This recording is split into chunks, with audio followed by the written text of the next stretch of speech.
these are those.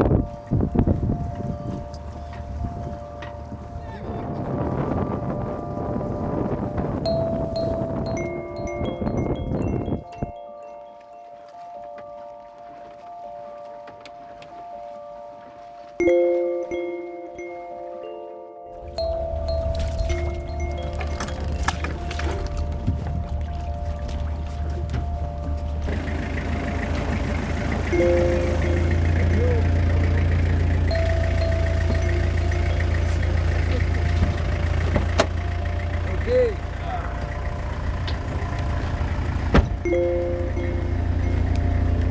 Just getting comfortable with the conditions. How are you? Hi. Hi.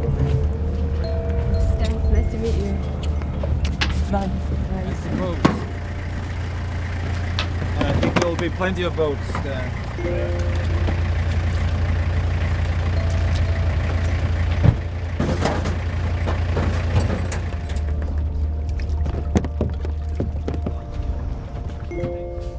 And this one is Is radius, radius. tracking radius. Là, on embarque tout le matériel des scientifiques. Qui vont... Ça, c'est les tags qui va c'est tous les marquages qu'on va mettre sur les requins et les raies. Donc aujourd'hui on va aller sur Condor Bay. C'est un banc qui se trouve au large à peu près 20 nautiques depuis le port d'Horta. C'est à 13 000 au large. Et ici ce qui nous intéresse donc c'est le requin bleu pour poser des balises qui sont d'un type assez particulier, on vous montrera ça.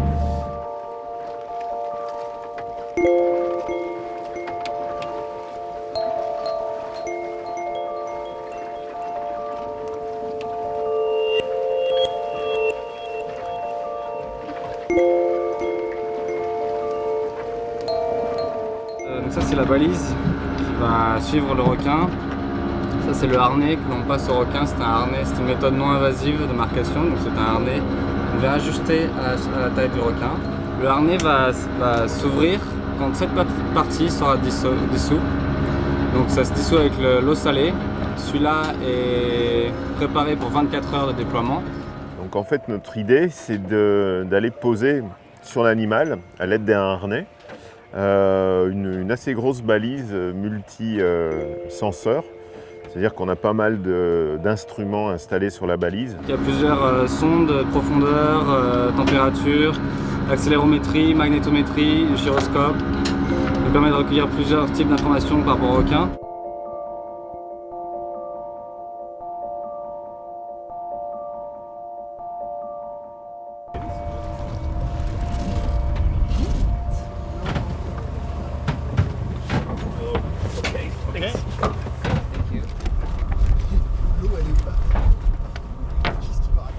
Not too bad.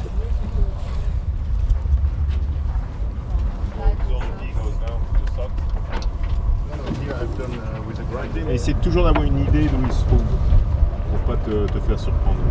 Et comme ça en plus ça t'aide à rester bien actif parce qu'on n'a pas de repère, on est dans le bleu. Là on a 250 ou 300 mètres de fond. Donc l'eau est très très claire, on a zéro repère. Donc le fait de faire cette petite gymnastique mentale, de se dire tiens il est où, et toutes les 5-6 secondes de bouger la tête, ça te permet d'avoir une bonne idée de ton environnement. Et eux, ils réussissent à rester en groupe entre eux ou est-ce que Non, c'est ils les font quatre leur vie. Ouais, ils font chacun leur vie. Ils bossent pas ensemble. Donc, et tu vas voir, quelquefois, il y a une hiérarchie. Il y en a qui sont plus francs que d'autres, l'autre va s'écarter quand celui-là arrive. Donc il y a une espèce de hiérarchie qui se fait. Vous avez pris de l'eau, Fred ? On y va. Alors en fait, ces données vont nous permettre de mieux comprendre comment l'animal vit. Et au final, ça a toujours un intérêt plus loin, jusqu'aux mesures de conservation, parce que si on arrive à prouver que l'animal fait telle ou telle chose, se déplace de telle façon, à tel endroit, ça va nous donner à chaque fois des arguments en plus pour pouvoir implémenter des mesures de conservation ou simplement continuer la protection des zones sur lesquelles on travaille.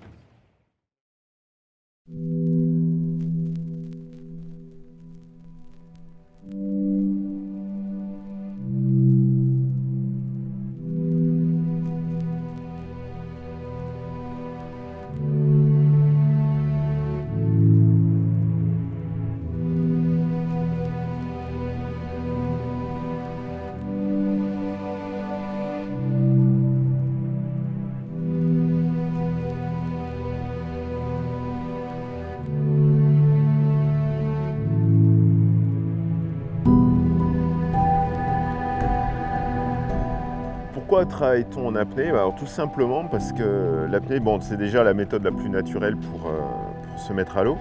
Mais surtout quand on travaille avec les animaux, en fait en apnée on est très silencieux, on ne fait pas de bruit, contrairement à un plongeur en bouteille qui respire de l'air comprimé, donc qui émet beaucoup de bulles. Et les bulles font des sons basse fréquence. Et les requins, les raies, tous les gros animaux marins sont très sensibles à ces sons basse fréquence.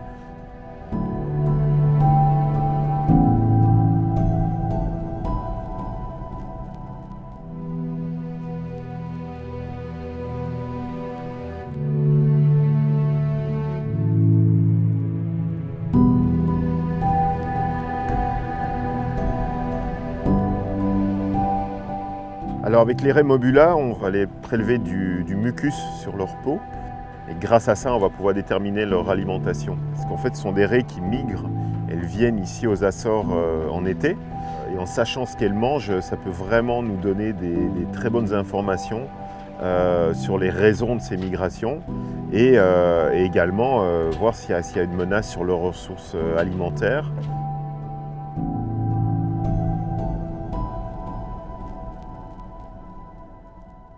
Paradoxalement, plus la technologie et la science avancent, plus on peut se permettre de revenir à des méthodes d'investigation plus douces. Parce qu'avant, si on voulait connaître, avoir des informations sur un requin, une raie ou un dauphin, on allait tout simplement aller le prélever, on le tuait, on le pêchait, on le découpait en morceaux et on récupérait les données comme ça. Maintenant, avec tous ces systèmes de télémétrie embarqués sur les animaux, ça fait une vingtaine d'années que ça se développe vraiment. Ça fait 40 ans que ça existe, mais les balises ont vraiment évolué. Hein. Moi, je vois, ça fait une bonne quinzaine d'années, une petite vingtaine d'années que je travaille avec les scientifiques pour poser des balises. Et on a vraiment vu le type de balise évolue très vite. Donc, le nombre de senseurs qu'on a à bord, les informations qu'on peut récupérer, la durée de vie des balises. Et tout ça nous permet donc de travailler avec d'autres méthodologies d'investigation. Donc maintenant, effectivement, revenir à l'apnée avec un harnais et une balise qui va rester que quelques heures sur l'animal, c'est en fait la pointe de la technologie et de la recherche en ce moment. Donc voilà, c'est un peu tout le paradoxe que le niveau de technologie et de connaissance augmente, mais grâce à ça, on va pouvoir moins impacter les animaux pour la recherche. Donc c'est une démarche assez intéressante.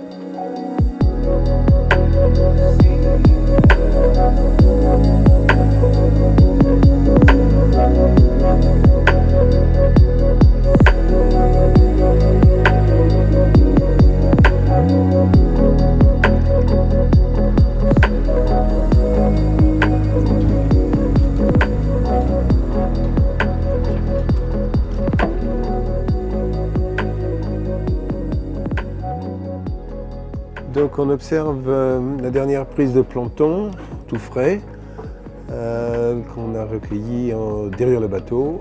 Et effectivement, c'est le monde de la vie microscopique. Hein. Il y a des choses à voir, il y a des trucs qui bougent.